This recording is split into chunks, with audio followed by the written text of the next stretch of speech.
हा कोंडाजी फर्जंदांनी पन्हाळा घेतला त्याचा उल्लेख आहे. म्हणजे 6 मार्च 1673 या दिवशीचा शेवटचा उल्लेख आहे त्याचा. त्याच्यानंतर उल्लेखच नाही. तो बहुतेक राजगड म्हणजे रायगड सोडून तो निघून गेला असावा त्याच्यात. पण तो तिकडे जाऊन प्रचार करायला लागला. म्हणजे एक आख्यायिका अशी आहे, आता या सगळ्या दंतकथा आहेत खऱ्या नाही आहेत, की तो तिकडे जाऊन शिवाजी महाराजांचं गुणगान गायला लागला उत्तर प्रदेशमध्ये. त्यामुळे औरंगजेबाच्या कानावर ते गेलं ना. औरंगजेबाने सांगितलं त्याला एकदा बोलून घेऊन काय तो कोण आहे म्हणावे शिवाजीचं म्हणतोय त्याला बोलवायचं. त्याला दरबारात बोलवलं भूषणाला. मग औरंगजेब त्याला म्हणाले तू शिवाजी महाराजांनी बाकीच्यांच्या गुण गातो आमचं का नाही गात. तर म्हणाला गातो की फक्त एका अटीवर. औरंगजेब म्हणाला कोणती आहे.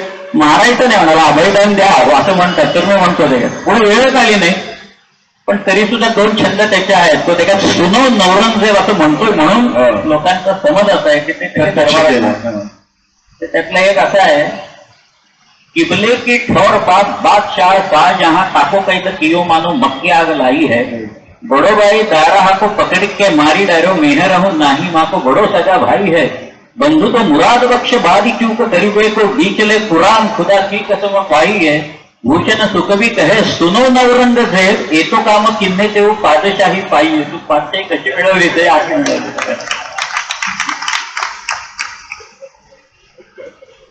भूषणामध्ये आपण एक फार गमतीदार घटना आहे. आता आलाय भूषण आलाय म्हणून सांगतो मी. भूषणाचा वापर मी इतक्या वेळा केलाय. याचा प्रयोग उत्तर प्रदेश मधले लोक आले की त्यांच्यावर करायचा की ते गारा ढोकत पहिल्यांदा सगळ्यात. त्यांना माहितीच म्हणजे त्यांना म्हणता येत नाही. पण मी आपले चंद्रशेखर होते आपले पंतप्रधान माजी यांच्यापासून अनेकांना ते म्हणून दाखवलं ते फार खुश झाले. आता अलीकडं रामदेव बाबा होते माझ्याबरोबर. जवळजवळ 2.5 तास बाबा त्यांना रायगड दाखवत होतो आणि मग भूषणाचे छंद सांगितले त्यांना. त्यांनी एक 6 वेळे माझ्या पुस्तकावरले. मी त्यांना म्हटलं बाबा स्वाक्षरी करा तुमची फक्त. आता हे मी माझं कौतुक म्हणून सांगत नाही पण शिवाजी महाराजांचं ते सगळं काय ते त्याच्यात. पण त्यांनी असं लिहिलंय त्याच्यात ओंकार म्हणलेले परम आदरणीय आत्मीय श्री निनाथ जी को जिनके भीतर अतीत का गौरव व स्वाभिमान शब्द बनकर नित्य हिलारे लेता है ऐसे प्रज्ञा पुरुष को मेरा हृदय से अनंत कोटि आशीष स्नेह एवं प्यार स्वामी रामदेव असं लिहिले ते.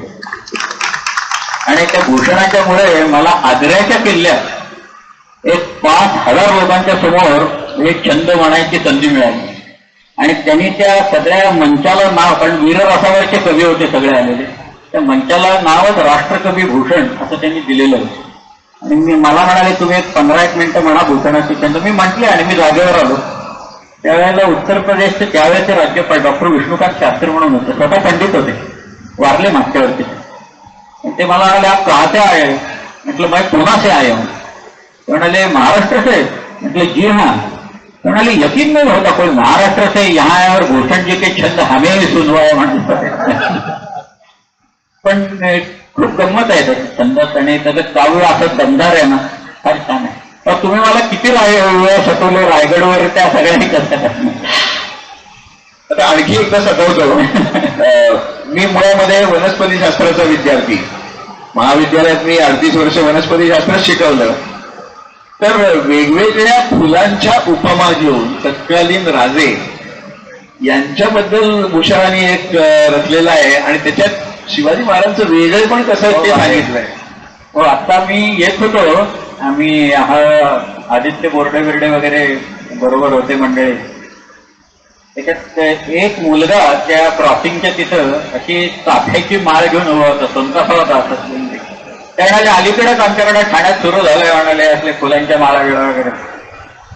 शिवाजी राजे ज्या वेळेला पहिल्यांदा पन्हाळ्याला गेले त्यावेळेला रात्रभर त्यांनी तो हिलाल पेटवून पन्हाळा पाहिला. आणि त्यांनी तिथं जो सोमालयाच्या काठी जो सोमेश्वर आहे तर त्याला चाफ्याचे 1 लक्ष फुलांचा अभिषेक त्यांनी केलेला. भूषणाचा एक छंद फार सुंदर आहे. असं म्हणतात कूरमत कमल कमत हिज है कदम फूल गौर है गुलाब राना केत की विराज है पांडुरी पवार जुही सोहत है चंद्रावत सरस बुंदेले सो चमेली साज बाज है भूषण भनत मुख्य पुन बड़ गुजर है बगेले बसंत सब कुसुम समाज है ले रस ऐतिन को बैठी न सकत है अली नवरंगजेब चंपा शिवराज याचा अर्थ सांगतो. तर भूषणांना औरंगजेबाच्या एक मांडलिक राजांना एकेका फुलांची उपमा दिली. तो म्हणतात कूर्म म्हणजे जयपूर ते कछवार. ते कूर्म कमळ, कमळाच्या फुलाप्रमाणे.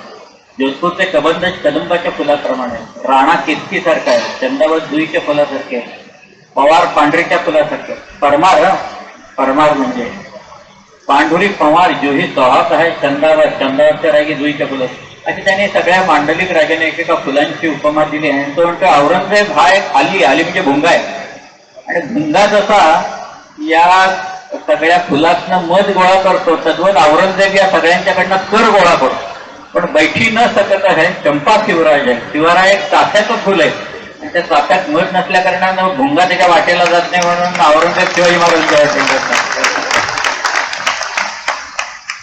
भूषण हा विषय मी काढणार नव्हतो, पण निळकराव आहेत आणि भूषण नाही हे काही खरं नव्हतं. एका शिवाजी महाराजांच्या अपरिचित भागाबद्दल मला आणखीन एक तुमच्याकडनं माहिती घडवून घ्यायची आहे. शिवाजी महाराजांची अस्सल चित्र आहेत का? असली तर ती अस्सल कशावरनं? शिवराय दिसत कसे होते याची आपल्याला जी कल्पना येते ती या चित्रांवरनं येत असावी, त्या शिल्पांवरनं येत असावी.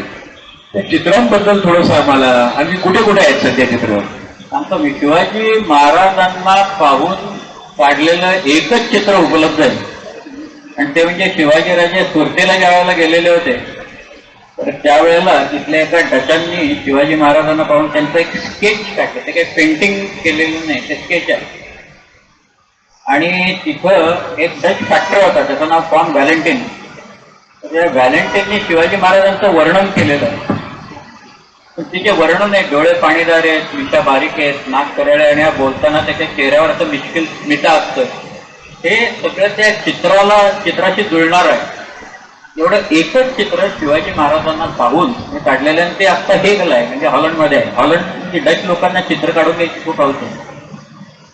दुसरं एक चित्र ब्रिटिश म्युझियम मध्ये आहे, ते याच चित्राची जवळजवळ कॉपी केलेलं आहे. त्या चित्रावर कुठल्याही चित्रकाराचं नाव नाही आहे, पण त्याच्यावर शिवाजी महाराजांचं नाव आहे, आणि ते छोटं आहे. मी स्वतः पाहिलंय, ते हातात घेऊन डायरी घेऊन पाहिलंय. ते बारकं चित्र मिनिएचर आहे, ते ब्रिटिश म्युझियम मध्ये. तिसरं चित्र इथं प्रिन्स ऑफ वेल्स म्युझियम मध्ये आहे. त्याच्यात शिवाजीराजे इकडे बघतायत होते, बाकीचे सगळे चित्र इकडे बघतायत, पण ते इथलं ते पूर्ण आहे, पण पट्टा आहे, कट्यार आहे, तलवार बिलवार वगैरे हातात महाराजांच्या.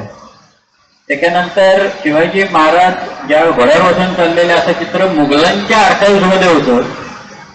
ते या निकोलाव मानुषीने भरपूर पैसे, तिथला जो रेग्युलर आर्टिस्ट होता मुघलांचा, तर त्याला पैसे देऊन किंवा त्या यांनी मानुषीनं काढून घेतलं. त्याचं नाव मिर्झा मोहम्मद, त्या आर्टिस्ट. ते मिर्झा मोहम्मदाने काढलेलं चित्र मग त्यांनी इटलीला पाठवलं, पण नेपोलियननी व्हेनिस टॅग करून टाकलं. त्यामुळं ते चित्र आता फ्रान्समध्ये म्युझिक इमे म्हणून आहे. पण तंजावरला काही स्केचेस केलेली आहेत. ते काय शहाजीराजे आहेत, आणि संभाजीराजे आणि शिवाजीराजे असे दोघे भाऊ बसलेले आहेत. त्याच्यानंतर शिवाजी महाराजांचं एक चित्र आहे, रामदासांचं तिथे चित्र आहे. अशी काही चित्र स्केचेस आहेत ती काढलेले आहेत. शिवाजी महाराजांची शिल्प आहे कर्नाटकात वगैरे अशी काढलेली, पण चित्र ही आहेत ती एवढी. त्याच्यातनं बाकी सगळी नंतर कॉपी केलेली आहेत. एवढं एकच चित्र समकालीन आणि पाहून काढले. शिवाजी महाराजांचा धाकटा मुलगा राजाराम यांनी सिंधुदुर्ग किल्ल्यावर शिवाजी महाराजांचं एक मंदिर उभारलं. शिवराजेश्वर म्हणून तिथे जी मूर्ती आहे, त्या मूर्तीमध्ये दाढी नाही आहे, चंद्रपुरी आहेत, मोरचेले आहेत, कानवं आहे गळ्यामध्ये, तोडे आहेत. म्हणजे राजेपण जे काही असायला लागतं ते सगळं तिथे आहे, पण त्याच्यामध्ये शिवाजी महाराजांना दाढी दाखवलेली नाही आहे. अशी कशी काय गंमत झाली?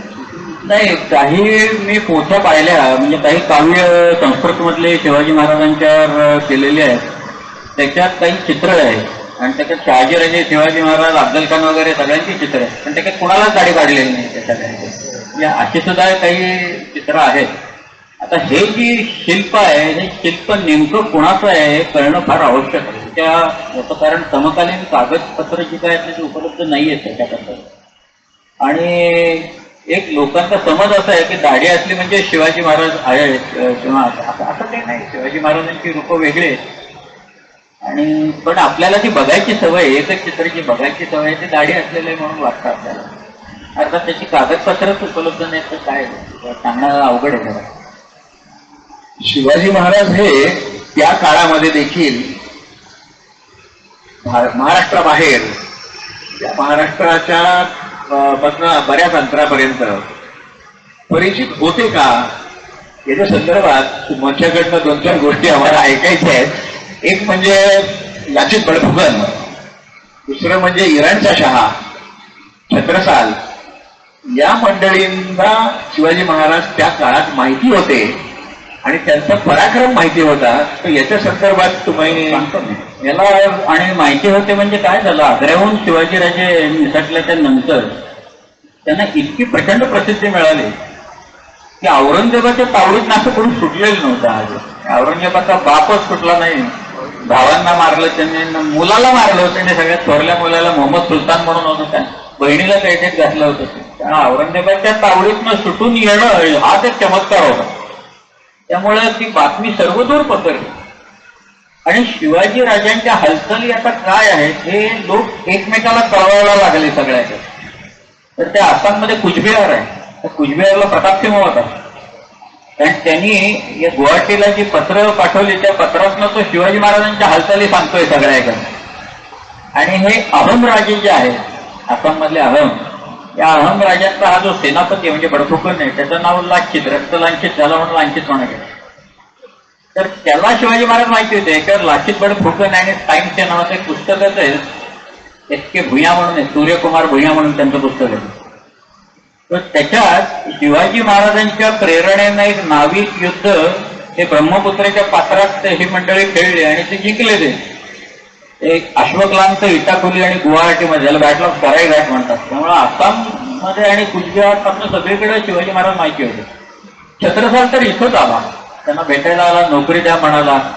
शिवाजी महाराज म्हणाले तुम्ही परत जा, तुम्ही क्षत्रियांचे मुकुटमणी आहात आणि तुम्हाला जे मान प्रतिष्ठा पाहिजे ती इथल्यापेक्षा मिळवायची असेल, मी ती मिळवली, तर तुम्ही स्वतः तुमच्या भागात जा, औरंगजेबाच्या विरुद्ध लढा आणि तुमचा देश स्वतंत्र करा, व्रजराज श्रीकृष्णाचं स्मरण करा, म्हणजे तो तुम्हाला विजय देईल.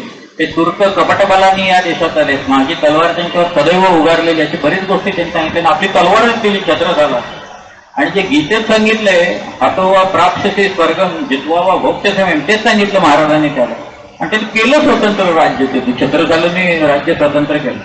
इराणच्या शहाची फार गंमत आहे. तो इराणचा शहा तिथं शहा अब्बास म्हणून होता दुसरा, आणि त्याला औरंगजेबाने एक शिक्क्याचं पत्र पाठवलं. म्हणजे औरंगजेबाच्या शिक्क्यात त्यांनी स्वतःला आलमगीर म्हटलेलं होतं. आलमगीर म्हणजे जगज्जेता, आणि ते शिक्क्यात घातलं होतं औरंगजेबाने. त्यांनी स्वतःच घेतलेलं होतं बरं काय, हे किताब त्याला काही दिलेलं नव्हतं आता काय कोणी. म्हणजे कोणीतरी म्हणता आपण छान जातो बाबा, काय बालगंधर्व आहे, सवाई गंधर्व आहे काय. तिथं औरंगजेब म्हणाला मीच आलमगीर आहे असं म्हणून त्याने आलमगीर किताब टाकलेला होता. तर ते पत्र पाहिलं तो खवळला, चहा पण खवळला. तो म्हणाला हा आलमगीर स्वतःला म्हणून देते, मग आम्ही कोण म्हणा, आम्ही बादशाह होत की इथे. मग त्याने पत्र औरंगजेबाला पाठवलं. त्यात लिहिलेलं होतं की तो शिवाजी तुमच्या ताब्यात सापडलेला असताना त्याला पकडून ठेवलं, तुम्हाला जमलं नाही आणि तुम्ही म्हणे आलमगीर, तुम्ही फार फार तर पिदरगीर आहात, म्हणजे बापाला पकडून ठेवणारे आहात, आलमगीर वगैरे नाही. अशी त्या बातम्या सगळ्या पसरलेल्या होत्या, भरपूर गेलेल्या होत्या. पण हा पत्रव्यवहार मॉडर्न रिव्ह्यू मध्ये सरकारांनी बरीच पत्र छापलेली, ती वाचली. त्याच्यातनं फार गमती कळतात आपल्याला, कुठे कुठे लोकांच्या समजुती महाराजांच्या बद्दल काय चालल्या होत्या, लक्ष कसं लागायला लागलं. पण औरंगजेबाच्या हालचाली फार भारी असायच्या सगळ्या. त्यामुळं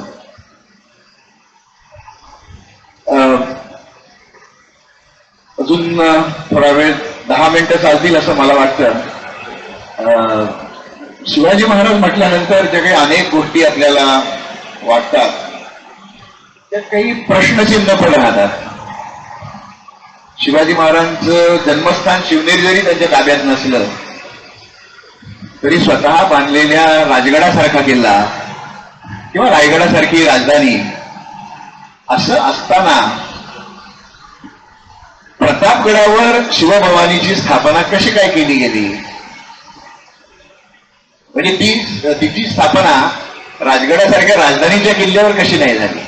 एक म्हणजे ज्या वेळेला प्रतापगड शिवाजी महाराजांनी बांधायला सुरू केला त्यावेळेला रायगड त्यांच्या ताब्यात नव्हता.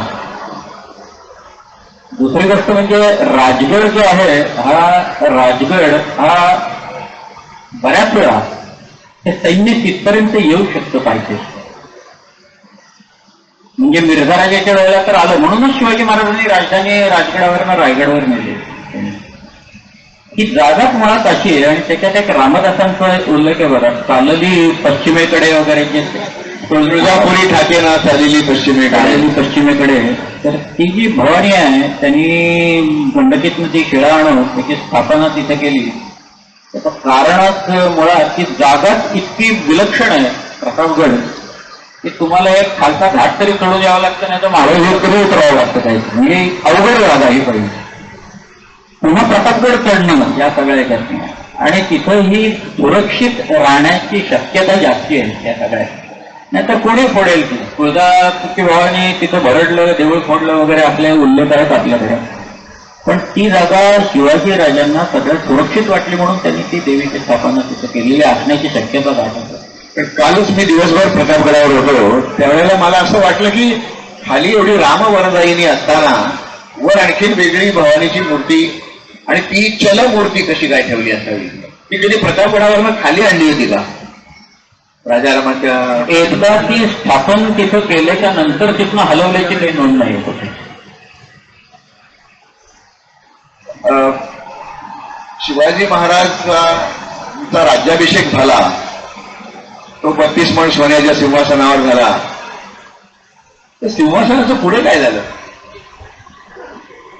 आपल्याकडे कागदपत्र काही नाहीयेत, परंतु एक अंदाज बांधता येईल की 1689 मध्ये रायगड हा औरंगजेबाच्या ताब्यात गेला. औरंगजेबाने त्या रायगडचं नाव इस्लामगड म्हणून ठेवलेलं आहे. आणि पुढची 44 वर्ष तो सिद्धी बघत होते किंवा आणखी काही किल्लेदार होते. हे सिंहासन बहुधा औरंगजेबाने इथनं नेलं. आता ते नेमकं कुठं नेलं, काय नेलं, ते तोडलं का फोडलं का काय ठेवलं कुठं, याच्याबद्दल कोणत्याही प्रकारची माहिती अधिकृत काही उपलब्ध नाही. सांगता येणं खूप अवघड आहे. पण औरंगजेब जर का रायगडचा मेणाचा पुतळा तयार करून घेत असेल, त्याच्यावर मॉनिटर करत असेल, सगळं अनेक किल्ल्यांच्या प्रतिकृती तो तयार करून घेत होता. त्यामुळे त्यांनी हे सिंहासन तिथनं नेऊन ताब्यात ठेवलं असण्याची शक्यता खूप जास्त आहे. आपण शिवाजी महाराजांना युगपुरुष, शककर्ते असं म्हणतो. महाराष्ट्रामध्ये तर एक दिवस असा जात नसेल की ज्या दिवशी शिवाजी महाराजांचं नाव पण उच्चारलं गेलं नाही.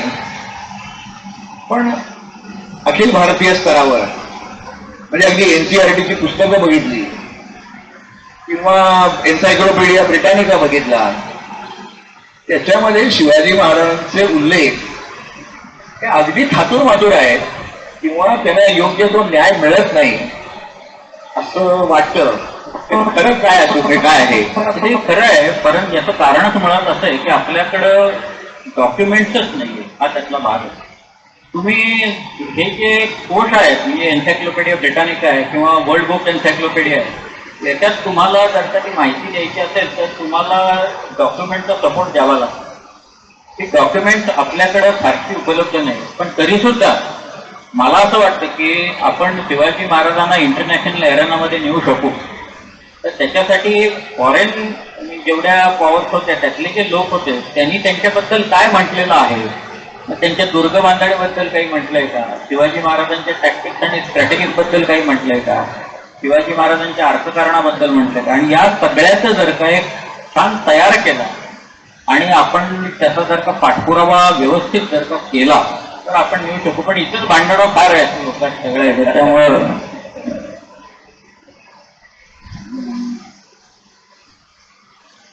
एक शेवटचा नाही पण अगदी शेवटातला काही प्रश्न.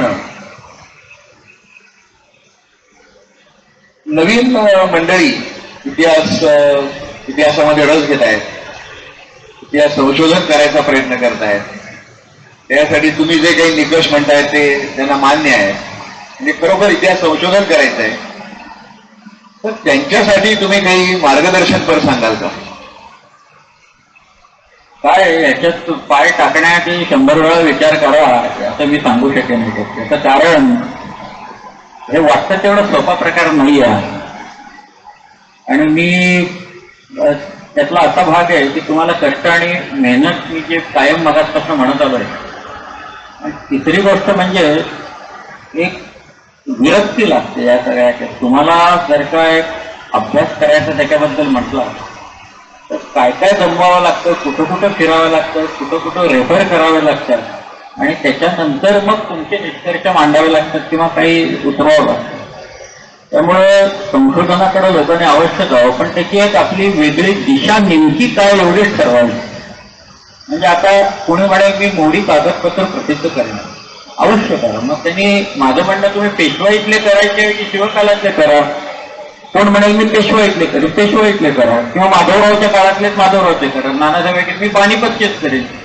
असा एखादा विषय जर का प्रत्येक या लोकांनी वाटून घेतला तर त्याला कॉन्सन्ट्रेशन त्यानं व्यवस्थित करता येईल. कारण हा याची व्याप्ती इतकी प्रचंड आहे की तुम्हाला सगळंच माहिती असणं हे अशक्यच आहे. पण 10 वेळा विचार करा. म्हणजे लोकांना एक आकर्षण वाटत असतं की संशोधक म्हटलं की नंतर बाबा एक आहे आकर्षण करायचं, एक ग्लॅमर, संशोधकाला फार ग्लॅमर मिळतं अशातलाही भाग नाही, परंतु एक प्रतिष्ठा मात्र त्याला निश्चितपणे मिळत असते. हे पाऊल टाकण्याच्या आधी तिथं ती जी एक रेग असते ती ओलांडायच्या आधी मात्र 10 वेळा विचार करावा लागेल. कारण याची व्याप्ती एवढी मोठी आहे. तुम्हाला क्वालिफाईंग राऊंडच याच्या एवढ्या मोठ्या आहेत सगळ्या याच्यातल्या. त्या क्वालिफाय होण्याच्यासाठी लागणारा चिवटपणा, मेहनती फार त्याचे अंगे असेल तर उतरायचं. आता इथं किल्ल्यांचे फोटो मांडलेले, स्वप्नील पवार, त्याच्या रानवाटा, आमचा प्रणव वगैरे या सगळ्यांनी इथं जे लोक आहेत त्याच्यात आता संजय तळेकर मगाशी मी पाहिजे सगळे म्हणणे संजय तळेकर राजगडावर इतकं प्रचंड काम करतो आणि एवढा मोठ्या आकाश मला रायगडावर राजगडाचा त्यांनी दाखवला. तर त्यांनी कॉन्सन्ट्रेशन हे राजगड आणि रायगड अशा 2 जरी किल्ल्यांवर केलं तरी बाकीच्यांनी इतर किल्ल्यांवर करावं. सगळ्यांनीच राजगड रायगड करायची काही गरज नाहीये. पण हे जर का वाटून घेतलं आणि आपण कॉन्सन्ट्रेशन घेऊन 10 ठिकाणी हिंडून माहिती जमा केली तर एक उत्तम प्रकारे त्याच्यातला कोर्स आणि निर्माण होऊ शकेल. आता कोणी पब्लिश केलं की लोक तिथं धावायला लागतात, मग त्याच्यावरच लिखाण होतं. किंवा आजवर लोकांनी जे चुकीचं लिहिलेलं आहे ना तेच लोक रिपीट करत असतात बरं का. त्याच्यात ते शहानिशासह करत नाहीत की बाबा हे बरोबर लिहिले काय चुकीचं लिहिले, असंही बऱ्याच वेळा होतं. तसं न होता संशोधन जे आहे ते संशोधन स्वतः करावं. संशोधनाचे निष्कर्षापर्यंत त्यांनी स्वतः पोचावं. बाकीच्यांनी आणलेल्या निष्कर्षावर अवलंबून याच्यात कधी राहू नये. परंतु आपल्याला अगदी प्रत्येकाला एवढंच गाठणं काही शक्य नाही. त्यामुळे आपण कळसुबाईला जातोय तर कळसुबाई आपला आहे तिथपर्यंत आपण एक कळसुबाई गाठल्यानंतर बघू काय करायचं म्हणून. असा तो जर का भाग वाटून घेतला लोकांनी तर मला असं वाटतं पुढच्या 10 वर्षात फार मोठा फरक पडेल असं मला वाटतं. माझ्या महाविद्यालयामध्ये एक पुस्तक आहे, Who's Who of the Second World War. तर शिवचरित्र अनेकांनी लिहिली आहेत. अनेक शिवचरित्र 59 सालापर्यंत येऊन थांबलेली आहेत. तर तुमच्या पुढच्या लेखनाच्या संकल्पात शिवचरित्र लिहिण्याऐवजी Who's Who of the Medieval Times, म्हणजे शाहिस्तेखान हे नाव नाहीये हे आम्हाला माहिती नसतं. तानाजी मालुसरे यांच्या वडिलांचं नाव काय हे आम्हाला माहिती नसतं. सोनोपंत दवे असे कोण होते की ज्यांची महाबळेश्वरी जिजाऊंची सुवर्ण तुला केल्यानंतर त्यांची पण करावी, आम्हाला सोनोपंत दवेरांबद्दल माहिती नसतं. असं सगळं असल्यामुळे तुम्ही जर Who's Who of the Medieval Times लिहिलात तर ते अवघ्या महाराष्ट्रावर उपकार होतील पुढच्या 500 वर्षांसाठी. काय हे करायला हरकत नाही. मला असं वाटतं मी करण्यापेक्षा आता हे तरुण मुलांनी ते घ्यावं. त्यांना काय करायचं मी सांगेन, माहिती कुठे मिळते कशी मिळते. आता एक उदाहरणच सांगायचं झालं तर कृष्णाजी भास्कर असा एक कृष्णाजी भास्कर हा बाईचा कुलकर्णी होता आणि अफजल खानाच्या बरोबर हा प्रतापगडला आलेला होता. त्याच्यानंतर शिवाजी महाराजांच्याकडे कृष्णाजी भास्कर होते. तुम्ही शिवाजी महाराजांची पत्र जर का आता पाहिली याच्यात तर 1 लाखाचा नवा सुभेदार करून पाठवलाय म्हणून त्याच्यात कृष्णाजी भास्करालाच लिहिलेलं पत्र आहे. शिवाजी महाराजांनी लिहिलं तर नंतरच्या काळात लिहायचं. त्यामुळे शिवाजी महाराजांच्याकडे कृष्णाजी भास्कर म्हणून एक होत असतो. आता यांचे आडनाव काय होते देव आडनावच पूर्वी लिहायचे नाहीत. त्यामुळे ते कोण होते काय होते माहिती. एक औरंगजेबाच्याकडे मुघलांच्याकडे कृष्णाजी भास्कर होता. असे 3 कृष्णाजी भास्कर तरी कागदपत्रातनं आपल्याला 3 वेगवेगळे दिसत आहेत त्याच्यात. तर हा फार गोंधळ होता. आता काही लोकांनी संभाजी कावजी असं लिहिलेलं आहे आणि दुसरा कावजी कोंडाळकर आहे. मी स्वतः कागद ज्यावेळेला पाहिला त्याच्यात आजवर कुणी मला दाखवलेले नाही आणि काही नाही की संभाजी कावजी कोंडाळकर असं कुठं दिसतंय का ते, असं दिसत नाही. कावजी कोंडाळकर नाव खूप वेळा येतं, संभाजी कावजी असं नाव येतं, परंतु संभाजी कावजी कोंडाळकर असं काही मला नाव कुठं काही दिसलेलं नाही. त्याच्याला दिसलं कुणी आणून दाखवलं तर आपण अवश्य मान्य करू. पण हे जे आहेत ना याला पुन्हा ते पथ्य आणि सगळे करणं हे इतकं जड आहे. त्याच्यासाठी अक्षरशः म्हणजे सगळं परत उकरून काढावं लागणार आहे त्याच्यातनं. त्यामुळे ते टीमवर्क आहे. 100 लोकांची टीम चांगली जर का मिळाली तर आपलं होऊ शकेल आणि कम्प्युटरवर आता फटाफट होऊ शकेल. त्याच्यातनं आपण प्रयत्न तर करू, काही हरकत काही नाही. शेजवलकरांनी केला होता बघा, तो अपुरा राहिला. आता आपण या आजच्या कारण काय निनाद बेडेकरांना किती बोलतं करायचं याला सुद्धा काही मर्यादा कुठेतरी ठेवल्या पाहिजेत. त्या मर्यादेच्या टोकापर्यंत आपण आलेलो आहोत. बाबासाहेब पुरंदरांनी जाणता राजा या महानाट्यामध्ये औरंगजेबाच्या तोंडी त्याच्या वेगवेगळ्या सरदारांना उद्देशून असं काहीतरी म्हटल्याचं आहे. चंगेज और कहूते मोरणे असं ते. तर ते आम्हाला ऐकवाल का? हे सगळे मंडळी माझी परीक्षाच घेतात काय म्हणजे. एक सामान्य शिक्षक दुसरं काय करणार, पण मार्क द्या चांगले म्हणजे. नाही तर काय आहे त्याच्यात मला आठवत आहे, कारण बाबासाहेबांनी ज्या वेळेला लिहिलंय सगळं जाणता राजा त्याच्यातनं मला त्यावेळेला सिंगापूरला जायचं होतं आणि काही बरेच दिवस मी जाणार होतो. तर रोज रात्री बाबासाहेबांनी मी असे बसायचो सगळं आणि बाबासाहेब वाचून दाखवायचे आणि माझ्यावर काय परिणाम होतो ते बघायचं. मी वाचून दाखवायचो आणि बाबासाहेबांच्यावर काय परिणाम होतो ते बघायचं. आणि मग हे राहू दे, हे काढून टाकू, हे राहू दे, असं करत करत 4.5 तास पहिल्यांदा जे झालेलं होतं ते आम्ही 3 तास 3 मिनिटावर त्याचं रेकॉर्डिंग आणलं होतं. 3 तासात शिवचरित्र लोकांच्या समोर मांडणं फारच वेगळा. पण त्या वेळेला त्यांच्या बाबासाहेबांच्या कल्पना अफाट असतात नेहमी. कारण की त्या 74 सालापासून ते शिवराय मंडळाची मंडळी आहेत सगळे ठाकूरकर वगैरे बसलेले. बाबासाहेबांनी त्यावेळेला कल्पना मांडलेली होती. पण त्यांनी ती प्रत्यक्षात आणली. 85 साली प्रयोग झाला. त्याच्यात आमच्या असं कुटुंबात काम करत होतं ते. मी आणि बाबासाहेब प्रॉपर्टी बघायचो, म्हणजे हे तिथं आहे की नाही, ते सामान आहे की नाही, हे यांची एंट्री आहे त्यांना ते पाठीमागे गप्पा मारत बसले. तो सारखं आपलं वेळ बदलायचं काहीतरी करून जायचं असा आम्ही उद्योग करायचो. तर त्यावेळेला त्यांनी हा जो मुळात लिहिलेला पॅसेज जो होता तो औरंगजेबाच्या मुखात घातल्या कारणानं एक फार त्याला आणि विषयाचा ते फारसी मिश्र उर्दू असल्या कारणानं त्याचा परिणाम खूप मोठा आणि चांगला त्याच्यातनं झाला. म्हणजे बोलत असतानाच आम्ही झालं. ते रेकॉर्डिंग फार छान केलं. मला असं वाटतं रमेश तिवारी म्हणून एक त्यांचा आवाज आहे आणि वेस्टर्न आउटडोअरमध्ये आम्ही रेकॉर्डिंग केलेलं होतं. त्याला त्यावेळेला चित्रांच्याकडे रेकॉर्डिंग केलं होतं. त्याच्यात असे खूप आहेत. म्हणजे मी त्याच्या आधी सुद्धा एक सांगतो, खरं ते रेकॉर्डिंग झालं नाही. पण जंजिरा तुम्ही का घेतला नाही आणि जंजिरा शिवाजीराजांना का घेता आला नाही याच्याबद्दल जंजिरा काय आहे हे सिद्धीचा मतलबदार लोकांना सांगतोय असा एक संवाद दांडेकरांनी त्यांच्या पुस्तकात टाकलाय. जिंदारवाची म्हणून जे पुस्तक आहे त्याच्यात पुस्तकात संवाद आहे की त्याच्यात सिद्धीचे टेळे आले. ते भगवं झेंड फडफडत आरमार येत होतं आणि ते सिद्धीचे टेळे आले आणि म्हणाले तप्त नसीब झालेल्या सिद्धीच्या पुढे पूर्णिसात करत करत म्हणाले गुना मुआफ हुजूर लेकिन जो देखा है उसका बयान नासी के ताकत के बाहर है. उठून उठत सिद्धीनं विचारलं क्या देखा है. ते म्हणाले अजीब नजारा, दरिया पर फैल करे जहाज बेड़ा बड़ी पड़ता है इधर की ओर बढ़ रहा है गिरुए निशाने ठहरा कर. सिद्धि म्हणाला हुक्म दो गोलंदाजों को उनके किनारे पर आपके शोले बरसा है. शेजारी सिद्धीचा मतलबदार बसला होता. तो म्हणाला नतीजा क्या होगा, यही क्यों नापाकों को शिकस्त पहुंचेगी. जिन नापाकों को शिकस्त पहुंचनी है वे किनारे पर थोड़े ही है, वे तो आ रहे हैं बेअंदाज दरिया चीर कर. तो क्या किया जाए. आता तो सल्ला देतोय हर बार तेज चलाना भी मुनासिब नहीं होता. कभी कभी हाथ पैरों को समेट लेने से ही फटल का रास्ता नजर आता है. साला ये है जो बेड़ा आ रहा है उस पर नजर रखी जाए, अगर कमजोर हो तो उस पर पूरी ताकत लगाकर उसे डुबा दिया जाए, ताकतवर हो तो चुपचाप अपने गरीब खाने वापस आकर दाव लगाकर यही बैठा जाए। जजीरा पर फतेह पाना कोई आसान काम थोडा ही है.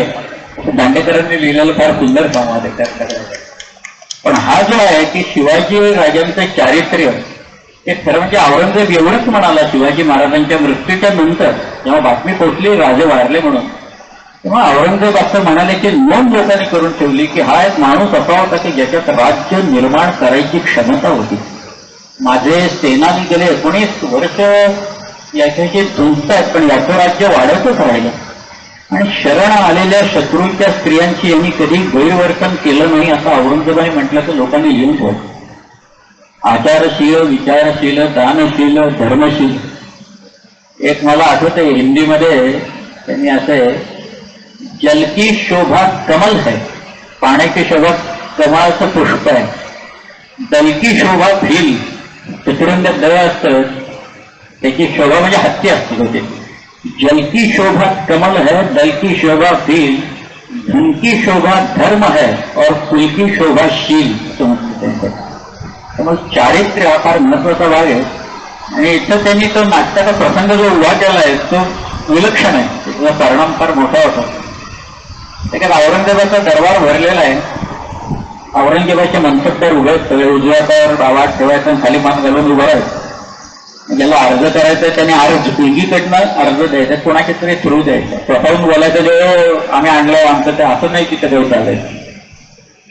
तर ते सगळे उभे आहेत मनसबदार. इथं औरंगजेबाचे पोरं उभे आहेत, शहाजादे उभे आहेत. ते सगळ्या पोरांना समजावून सांगतोय आणि त्याच्या अलकाबाचे नारे चाललेत, म्हणजे हजरत सलामत, किबलाय दीन दुनिया, अबुल मुजफ्फर मोईउद्दीन मोहम्मद औरंगजेब शहनशाह गाजे आलमगीर बहादुर अलकात चाललं.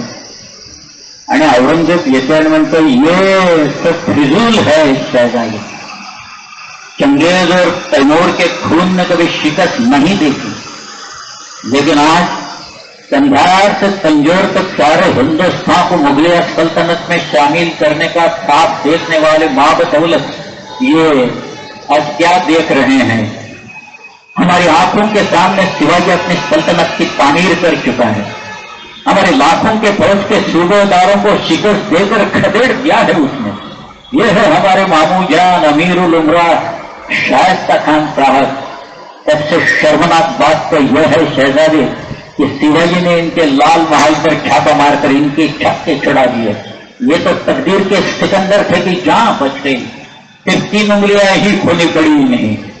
यह है हमारे सिपह सालार जसवंत सिंह जोधपुर महाराजा. मराठों के मार के दख इन्होंने सीने पे नहीं पीठ पे खाए हैं. यह है सूरत के खूबसूरत सूबेदार इनायत का बहादुर. शिवाजी सूरत आए तो यह सूरत से दूम दबा के भाग गए. यह है हबशी फौलाद खान. इनके हथेली पर मिठाई रखकर शिवाजी आगरा के कैद खाने से फरार हो गए. हमारे सारे मंसूबों को खाक में मिला दिया इस फौलाद खान ने. ये दार तलब खान, ये रसूल बेग रोजबानी, ये मीर आतिश तरबियत खान, ये खान जहां बहादुर बहादुर खान कोकलताश, ये गोदी नरेश भाव सिंह हादा, ये रणमस्त था, ये केसरी सिंह, ये सैयद मुनव्वर था बारहा. तमाम सारे राजपूत, बुंदेल, तुर्क, ईरानी, अफगानी, उज्बेकी, हबशी, मुगल फौजनम सरदार जिन्हें शिवाजी ने शिकस्त दी, सारी इज्जत मिट्टी में मिला दी. क्यों शिवा को यह फतह हासिल होती है? हमारी तरफ गोला बारूद, हाथी, घोड़े, खजाना, तोपे शिवा के पास नहीं है, फिर भी फतह हासिल होती है उसे. क्यों? ये क्यों का मतलब तुम कभी नहीं समझ पाओगे शहजादे, तुम कभी नहीं समझ पाओगे. औरत को शराब, नाच गाने, मौज मस्ती और इश्क मोहब्बत में गिरफ्तार तुम जैसे बहादुर शिवा को कभी नहीं समझ पाओ. इस शिवा ने मजबूत किले बनाए, अपनी फौज और असला बढ़ाए, नए जंग बहरीन की तामीर की है उसने. लेकिन उससे भी कई ज्यादा न जीते जाने वाले मजबूत जमीर के लोग तैयार किए हैं उसने. हमने शिवा के लोगों को लाखों के जागीर का लालच दिया, लेकिन उन जहां बात मराठों ने उस पर थोप दिया. आज तक हम दुनिया की हर चीज खरीद सकते थे, लेकिन सेवा के उन खुददार खादिमान ने खुद को टिकने नहीं दिया। वे रुकते नहीं, वे थकते नहीं, वे झुकते नहीं और वे टिकते भी नहीं।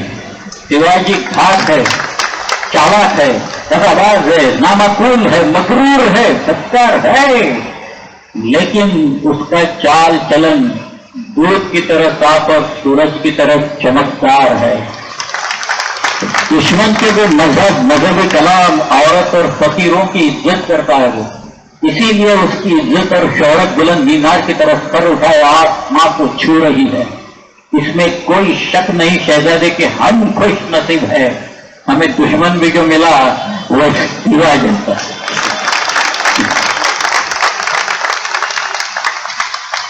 खरं तर एका उन्हाळ माणसाला एका अभ्यासू माणसाची मुलाखत घ्यायला परवानगी दिली याबद्दल मी संयोजकांचे आणि तुम्हा सगळ्यांचे आभार मानतोय माझ्याकडून एका शब्दामध्ये, ते म्हणजे धन्यवाद। इथे येऊन ही मुलाखत घेण्याची संधी मिळाली यामुळे मी धन्य झालो, यात वाद नाही।